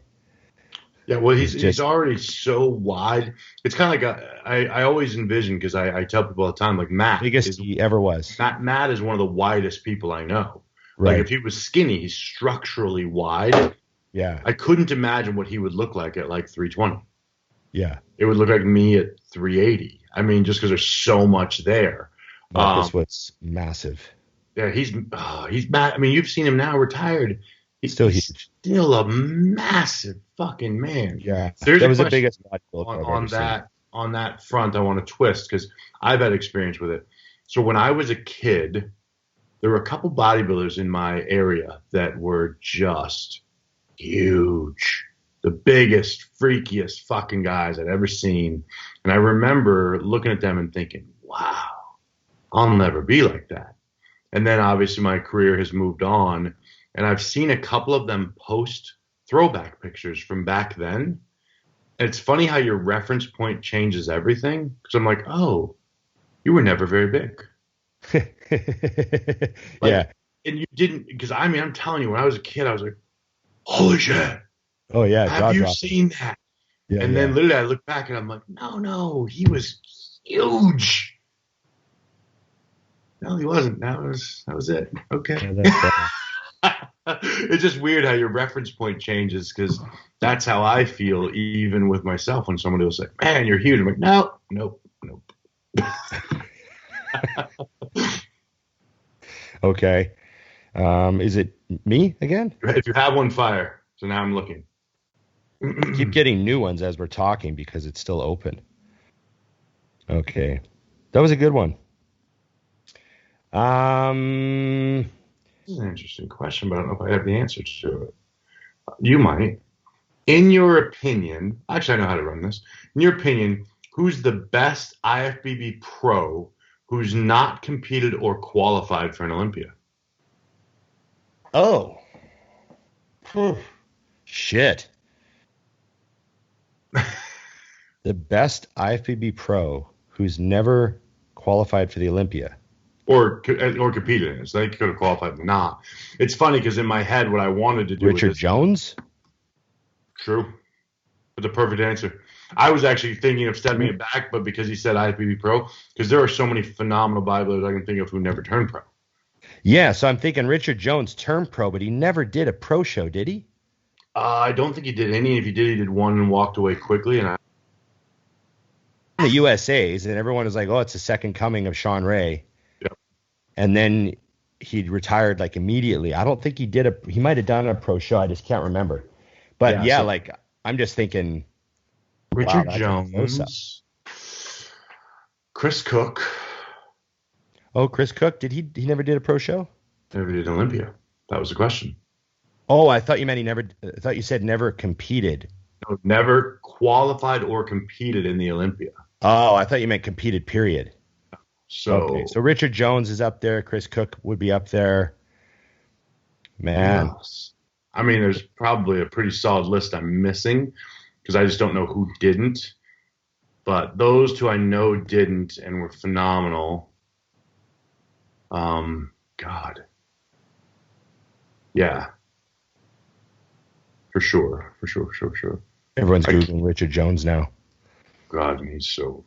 I still see the picture on the one knee that they had on the cover of MD after he won. The twisted ab shot or whatever. That's you want why to call everyone was saying, "Oh, like he's just a little bit taller, a little bit bigger version of Sean Ray." Yeah, he would just be. He could. It's one of those things where you have to wonder to yourself. Like I really believe he was a better version of Sean Ray in time. But he's also a prime example to me of a guy who I look at and say, I don't think he made a bad decision walking away. No, I mean, he went and did something else with his university degree, didn't he? Yeah. So, but even if he didn't, like that's where people mess up, man. And it's so funny to me. I've become like I'm like a split personality of somebody who's like, do whatever the fuck it takes. And then on the flip, it's like, well, if it doesn't make you happy, don't do it. Well, it can be the same. So it's a funny process. But yeah, those would be my two answers for that. What did you think of the whole, kick up with people being mad at Sean Ray for his commentary, and then people starting that petition and tagging Fouad in it, and Fouad doing the video saying, hey, listen, I'm not really into this sort of overly harsh, let them handle it, I don't want to be tagged in all this stuff. What did you think of that whole thing? I mean, I think, and Fouad might give me shit for this, and that's fine. I don't think Fouad should have said a damn word, because unless he was fearful that someone thought he might have started it, because I think he felt like it was like his fans that were being the harshest, and he was kind of fuck guys. And it might be, and I don't disagree when I say he shouldn't have said anything. I mean, it is what it is, no big deal. But the bottom line is, those who said it is because that's who they want to see commentating. And I don't disagree with them. I think Fouad would fucking kill it. And I think the bottom line is Sean Ray dug his own grave. If the fans don't want to hear him anymore, because let's be honest, and I don't, you might think Sean's the greatest thing since sliced bread, but enough people think he's a fucking dick that it's like this. If I'm following somebody who's above me in a business sense and they're telling me a long list of them say Joe Blow is a dickhead, well, then I just want Joe Blow gone. And I don't really necessarily know all the way why. Or I then go look at Joe Blow and go, oh, he is a dick. We should let him go. So I don't disagree. And I think fans are just trying to be heard. And to me, as a business, and it's so funny, we're having a conversation about this with the Airbnb I'm in and other businesses that we've collectively had in our lives with Matt and I. And it's like, I want to know what the fans want. I want to know what my guests want. I want to know what they think is wrong.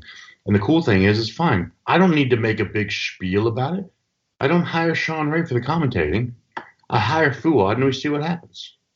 Right. Kind of like a sponsorship. If Mutant doesn't re-sign me next year, they didn't fire me. Right. They didn't re-sign. The contract for the Olympia that year is done, and they paid you, and you did your thing, and you're gone. And next year they hired Fuad, and next year they might say, let's hire Sean Ray. Right.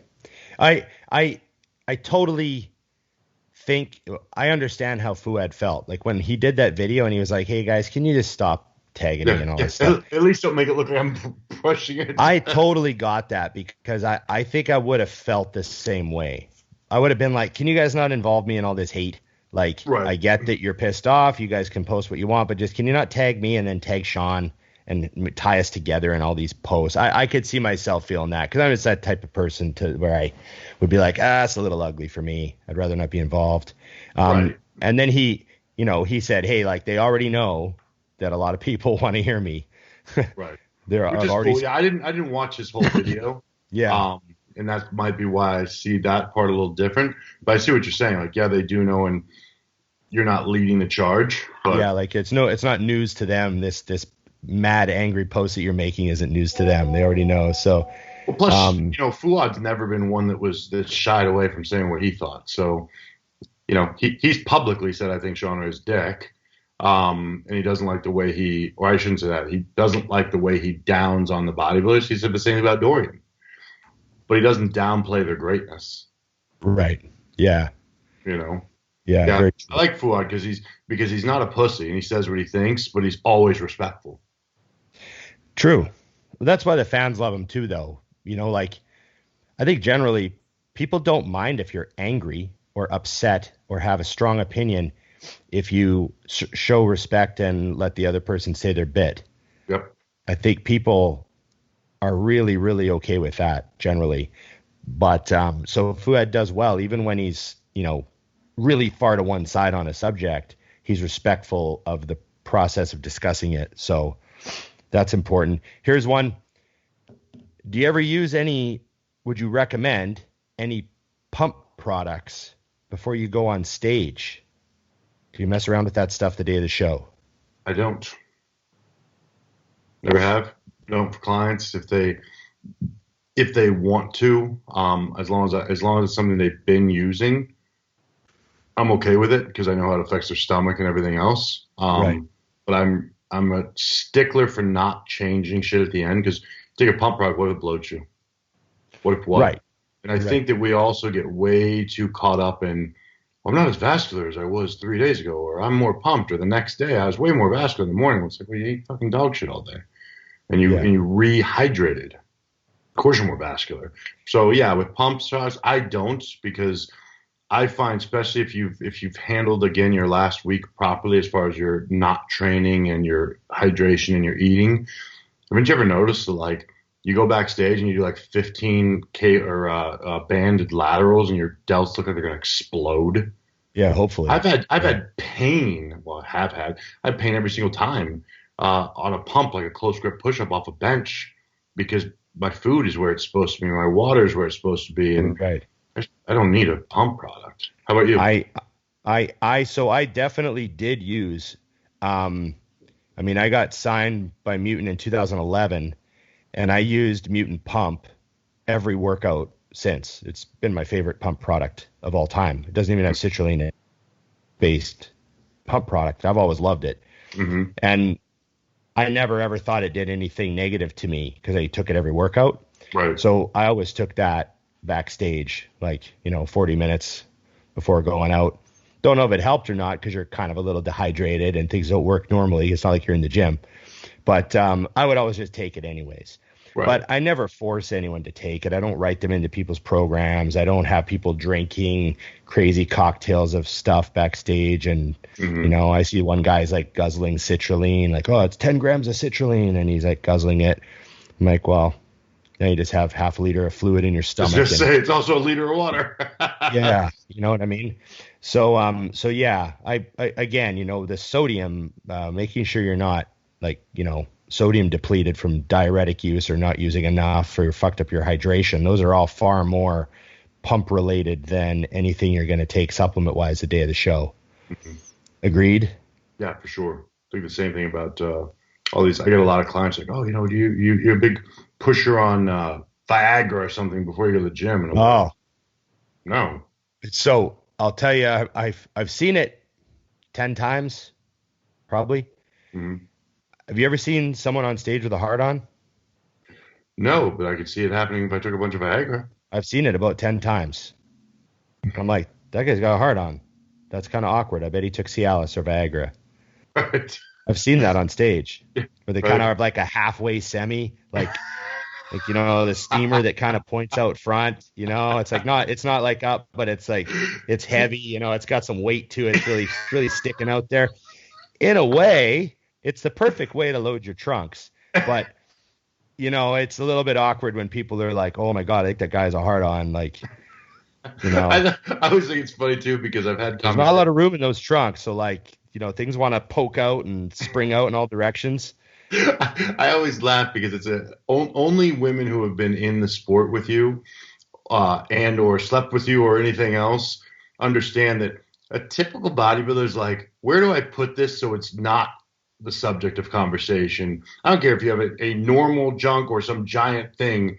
You're like, I think it's funny. People are like, it looks like those guys have no dicks. I'm like, well, they're trying to get rid of it in any way possible. They don't want like this like awkward knobby thing poking out through the trunk. Yeah. They want to like tuck it down, get it nice down. I always have like, tuck it down. Don't tuck that shit up. Tuck it down. You don't tuck it between the legs. Yeah.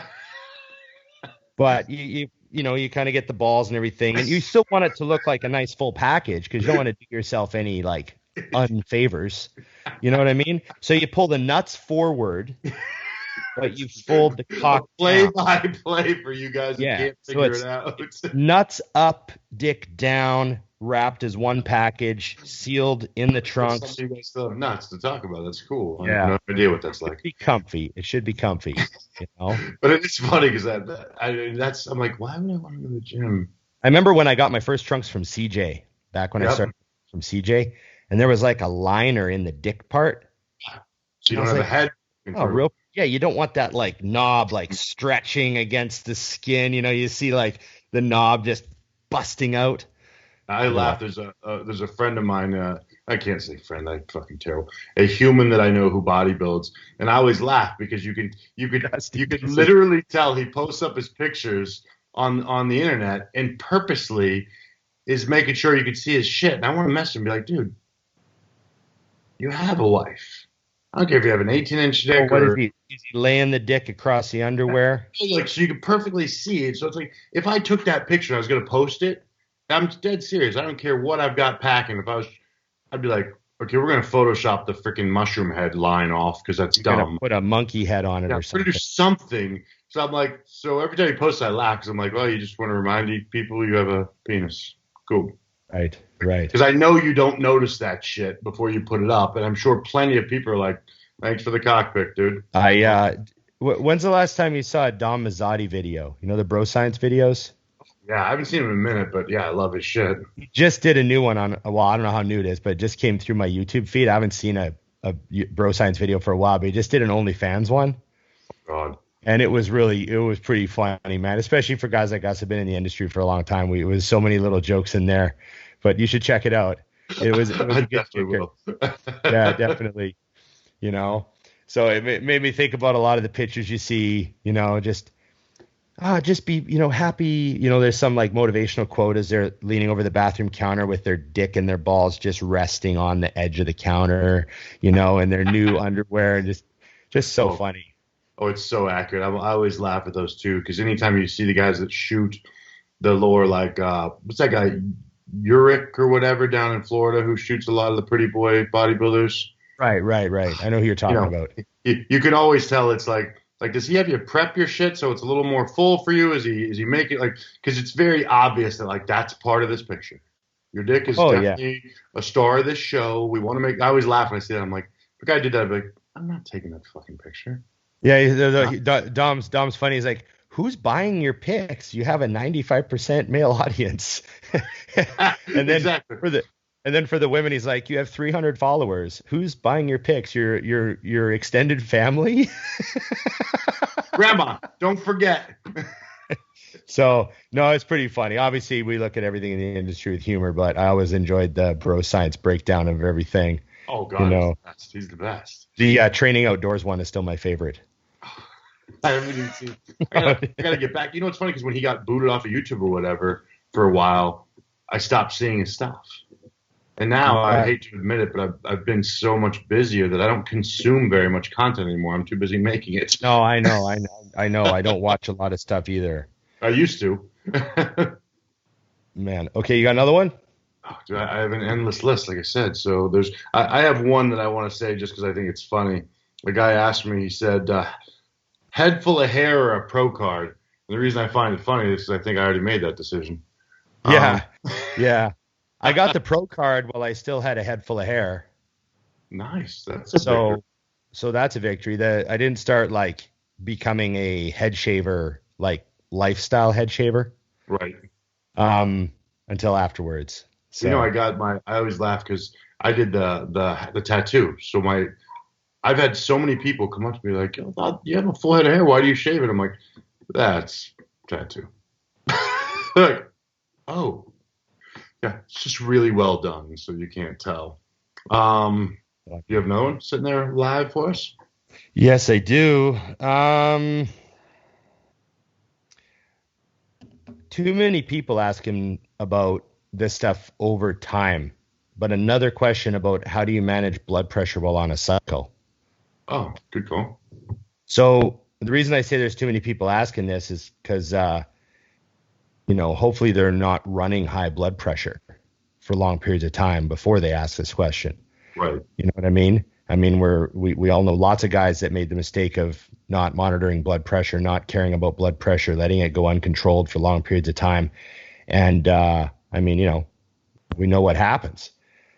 So what's your advice for how to manage blood pressure while on a cycle? Well, here's the big thing. If you're managing blood pressure, what you're telling me is it's high. So that first step would be, if it's mildly high, which we've covered a million times, try carditone, see what that does. But if it's not mildly high or the carditone doesn't do anything, go to the doctor, and here's a shocker, get off your shit. Like, guys, I can't press this enough. And I think it's an amazing thing with our world is no one's worried about death until it's too late. No one's worried about sickness until they're sick. It's kind of it's like the age-old adage that no one knows what they have until it's gone. It's like you've got this great wife or this great whatever, and you don't really notice until it's too late. Don't do that shit with your health. Blood pressure is the thing in bodybuilding. If you're running high blood pressure on the regular, you're done. You're fucked. So fix that, and don't be afraid to go to a doctor to do it, because you can then continue on possibly with help. Yeah. So first things first, if your blood pressure is like coming back, kind of high, like it's, 140 over 90. Yeah. Which does because it's 300 pounds. So yeah. So if it's coming back like in the high zone and your doctor's like, oh, it's a bit high, and you're checking it, first of all, you should have your own electronic cuff so you can check yourself. You got cardio. Look at your diet. How much junk are you eating? My blood pressure is directly related to how much shit food I ate when I was heavy. True. So if I was 320 pounds and eating lots of clean food, I would have pretty decent blood pressure. Mm-hmm. But if I was 320 pounds eating Burger King every day, my blood pressure I'd have to bring it down. Was that targeted? Hey, that's one day. Okay, just make sure. How can you eat like that and look like that? Well, I only do it once a week. Yeah. Right? I had to laugh. People say, how are you so ripped? People at the gym, how are you staying so ripped? I saw you fucking post burgers. And I'm like, yeah, it's my Saturday. The rest of the week I eat like a bikini girl. One meal. So anyways, there's cardio, there's diet, and then look at the compounds you're using. Like if you take test and EQ and everything's fine, and then you throw Anadrol in and your blood pressure goes off the charts, take the fucking Anadrol out. Yeah. Like it's not going to make you Jay Cutler. It's a detriment. Some people could take Anadrol. They're like fucking bulletproof. It's like those guys that can drink whiskey and they're fine. Yep. All for five years straight. Some guys could take Anadrol, their ALT doesn't even go up. Yeah, I can't even eat by taking Adderall. Yeah, so I didn't get to worry about my health because it fucks up my diet, so I drop it. That happens to a lot of people with certain things. So just, you don't have to take every drug. Like, some people are like, what do you think of this? Like, what do you think of DECA? I'm like, I don't take DECA. 30 years. Yeah. Bodybuilding, I never used DECA. I took a few shots of it. It gave me side effects. I never took it again. So you don't have to take every drug. You could just take the ones that are very cooperative with your body, and, make sure you keep notes on all that stuff. And then if it's chronically high all the time, you got to get your body weight down, get that under control. Priority number one. Your kidneys, they don't last forever. Take care of them. Yep, fact. What do you figure, Dusty? We've been on for 2 hours.